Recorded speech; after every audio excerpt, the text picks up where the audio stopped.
Layer effects. Go to my move tool so I can grab and move this guy around to reposition him. At the bottom of the layers palette, there is a button that looks like an FX, an F and an X. When you click onto that, it shows you your different layer effects, and you got a list of them.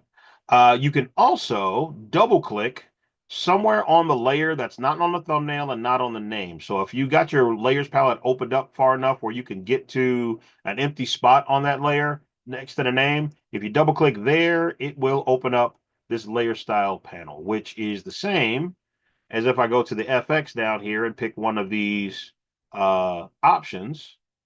It opens up the same panel for layer styles. Now, layer styles, layer effects, depending on who you talk to, depends on which one they call it because it's kind of the same thing.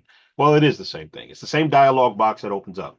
So it's either double click on the layer or go down there to the FX, click on that, and pick one of the effects. Now, if you pick one of the effects from down at the bottom, the change that happens. So let's say I do the real basic one, drop shadow. It's going to open up that dialog box. It's going to turn on the drop shadow effect, and you'll see the settings in the center reflected on that drop shadow because drop shadow is what is selected right now. So it's reflecting to you the drop shadow effect and the settings there so you could change things to what you want it to be. Now, here's the fun. Well, kind of the fun. With layer effects, when you are using them, clicking on the name of the effect applies the effect and shows you the settings in the center. Hitting the check mark next to the effect just turns that effect on, but because you didn't click on the name, the settings don't change in the center. So if I want to change this color overlay to something, I got to click on color overlay, the name, so that way I can choose what I want to do. If I don't want color overlay to apply, then I just uncheck the check mark and then the application is turned off. So again, clicking on the name of the style will activate the style and show you the settings to be able to change it from its normal to whatever you want it to be. If you don't want that style to be applied, you can just uncheck it. Just click on the checkbox to uncheck it so that way it doesn't apply anymore. Some of these styles have plus signs next to them, which means you can apply more than one of the same style to the same one object. That used to be a problem back in, before that existed, the plus signs existed. I would apply, the style, like say the stroke, for instance. I'll use that as the example. The stroke option here gives me a chance to put a line of some type of color or gradient or pattern on this shape, right? And I can pick, how thick I want that line to be. I can have that line positioned, inside, outside, or centered down the line, down it. Usually outside is going to give you the best choices. Um, Choose the blend mode and all that sort of thing. Now, if I wanted another line, to create a double or triple line effect, I would have to create a whole nother layer with the same style and then have the two like stacked on top of each other and try to get creative with that. Now, all I got to do is hit this plus sign. It'll create another stroke with the same settings, but now I can go to changing colors. Let's say I make this probably this lighter kind of blue and turn down the size. And that's all I really need to do. Now it's a matter of stacking order. So you want to make sure, like, this stroke is the red that's behind the other stroke that's blue. So one is behind the other. So that's how it shows you, that difference there. Just how things are stacked up on top of each other. So if you're going to apply the same style multiple times to the same object, you just hit that plus sign in order to do it. And then in order to make sure that you're dealing with the correct one, just make sure that you have the right stack order of each one of them. Just keep track. Simple thing to keep track of. But as simple as it is, easy to talk about, be another thing to actually do it and be consistent about it. Let's see. I want to bring that down to here. What is that, 18? Yeah, 18 is good. Let's take this stroke from 51 and bring it down a little more reasonable on the number. Let's say 36. Yeah, that works good. Um, Usually, like my formula that I do, whatever I make the smaller number, 18, I make the other one like double that number, so 36. 36, not 38. And that usually is a good formula to do that double line situation like that. So that gives me that. Let's apply another one. Let's do one of the shadows. So drop shadow puts a shadow behind your object to make it look like the object is raised off of the surface, which would be this white background here. Let me reset to default. Usually hitting that button will put whatever you were doing with the drop shadow before, it kind of puts it back to the default number, so it kind of lets you start all over again, which is good for something like this. So what I'll have with most of the shadow effects, the different options you'll have a blend mode. We talked about blend modes. Multiply will make things darker, and it's using black right now as the shadow's color. If you want to keep it black, you can make it black, or you can make it some other color if you want to. I'll keep it to black for right now. You have the opacity of the shadow. Now, the lower the opacity, the more see-through the shadow is going to be. So if you want to make the shadow darker, less see-through, you increase the opacity. The angle is the light angle that this shadow is going to be coming from. So whatever angle you decide to choose, the shadow is going to go down to the opposite direction. So it's going to go down or up in the opposite direction of your angle that you put on here. Use global light. Right now, it doesn't make any sense because I haven't made another thing. But if I apply another effect that's using a light angle, the global light option will make sure that both of those effects throughout the entire document match the same lighting angle, because it doesn't make any sense if I got a drop shadow where the light angle is coming from like the top right, like I got it aimed right now, and then I do like an inner shadow or something like that where the light source is coming from like the top left. That doesn't make any sense realistic wise. So use global light is on by default. You can turn it off if you want to do something weird with the light angles, but the purpose of it is to make sure that all the light angles and all the different effects applied in this file are sharing the same light angle as they need to. Now, to make the shadow show up or stand out, I got to change things like distance, spread, and size. So distance and size are the first two things that change. So the distance is how far the shadow is from your object. See? And the further away, it looked like it's floating higher and higher above the surface. So a little bit sometimes goes a long way. It just depends on what you're creating. The size is the next thing. Now, the size has to deal with how well defined the shadow is. So right now, with the size and the spread at 0, it just looks like the letters just in dark, just dark versions of the letters.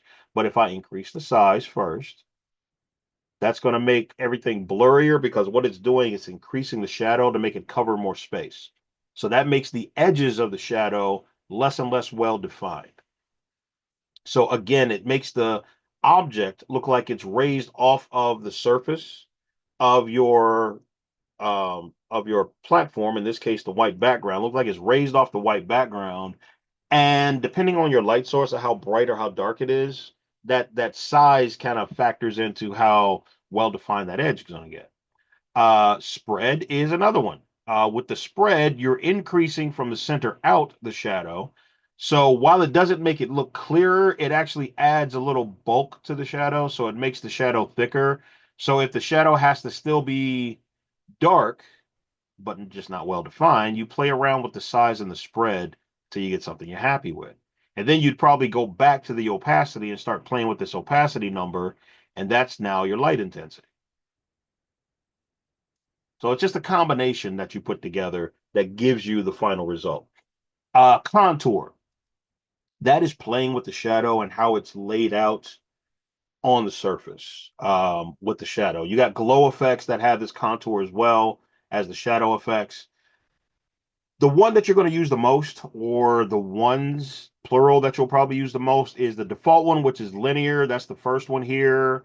But there's also this Gaussian one that's here. That's kind of cool. It's the one on the first row. It's the one on the end.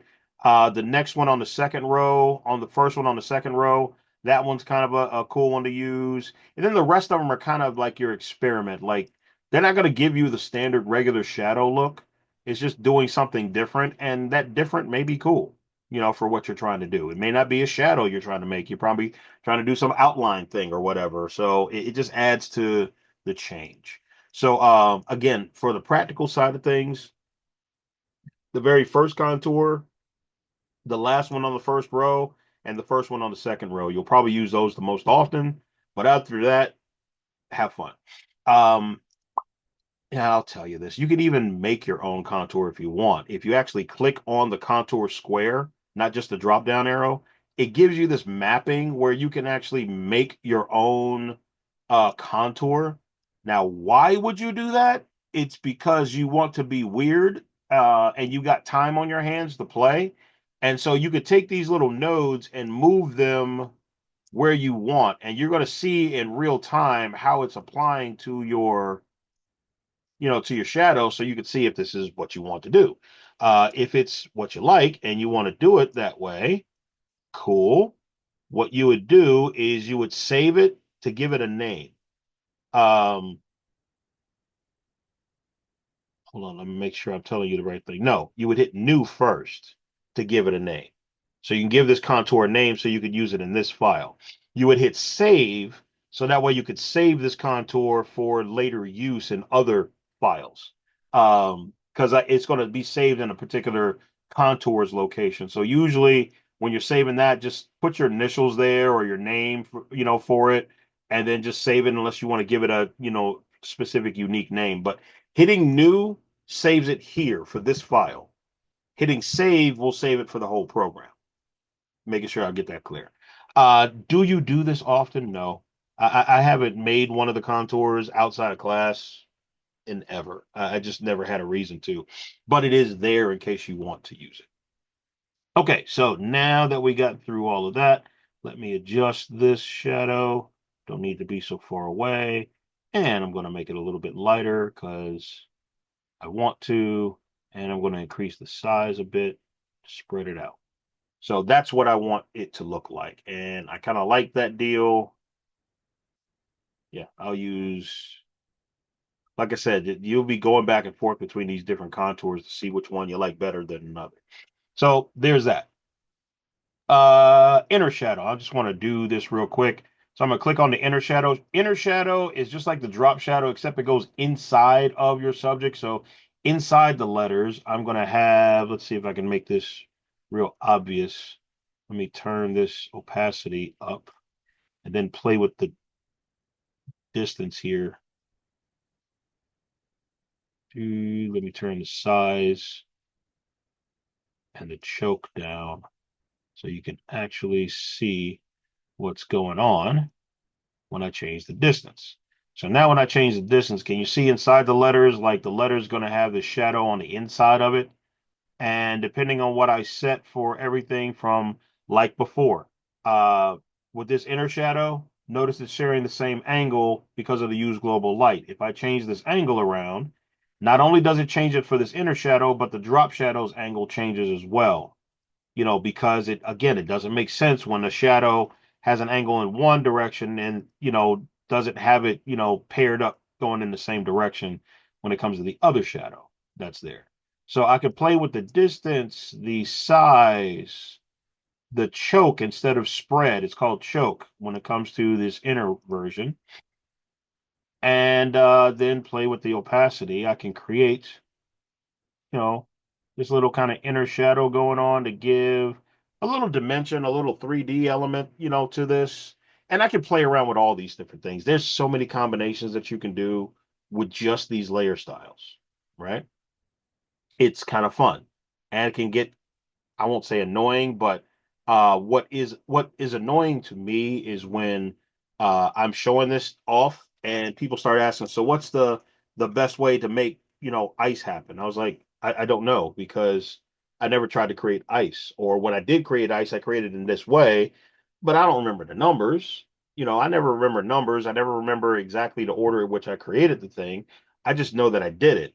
You can go and look for tutorials that'll show you how to use layer effects to create all types of textures, all types of things with text, especially to get that result. And it's always a combination. It's more than one of these styles applied at the same time to the object, and you're going to get a resulting effect. Now, moving forward, up at the top, you'll see where it says styles at the top of everything.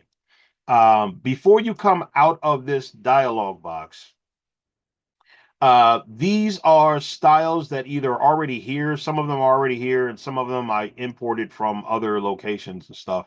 But you'll have a default set of styles that are already pre-made, and then you'll have some that you could find online to import in to use for whatever you're going to use it for. There's a bunch of styles that you could pull up from a bunch of different locations. Um, if you like what you apply to your object, you can save it as a new style. So you can click on this new style button here.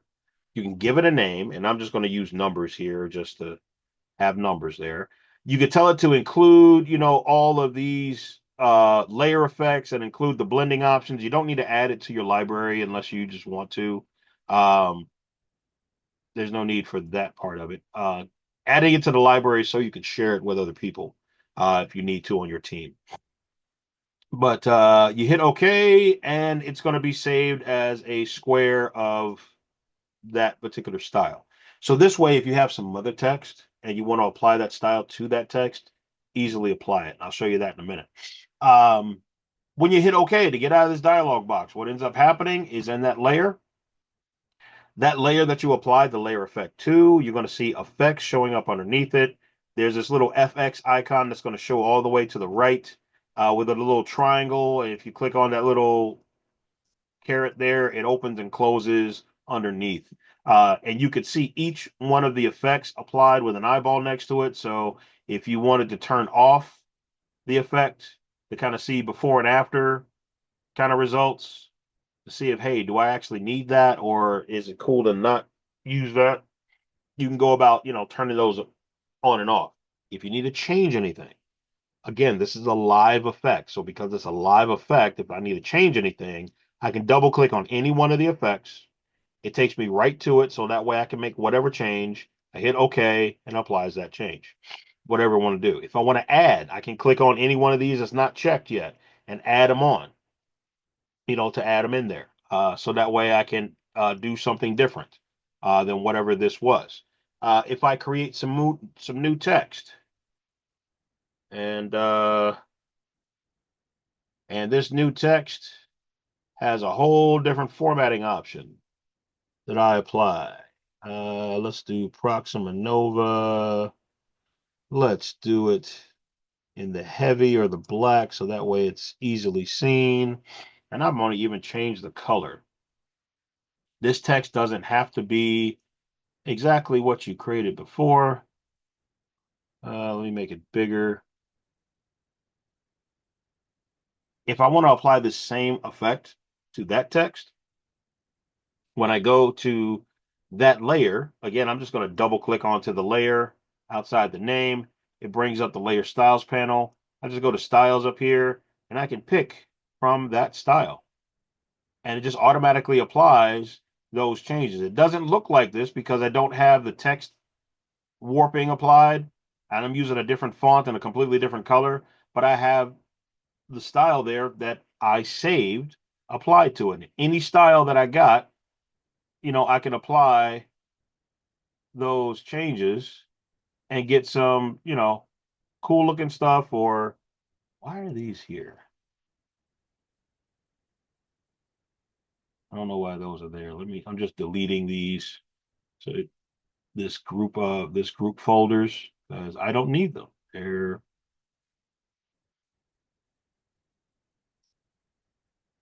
unnecessary. Uh, Yeah, so you have a bunch of different styles, and like I got styles that I pulled from different, third party things or what have you, but you got all these different styles. Now, here's the thing that happens with the styles. When you apply a style that's already been pre-made, what happens over here in this area?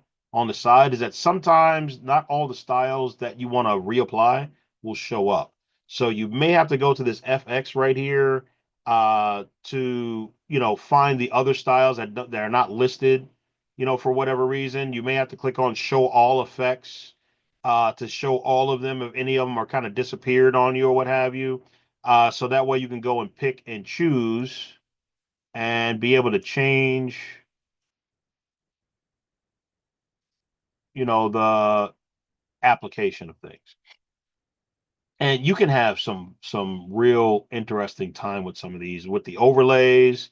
I got this pattern overlay here where I can pick from different sets of patterns that I've created, and you could pull patterns from different locations and have those patterns be a part of your design.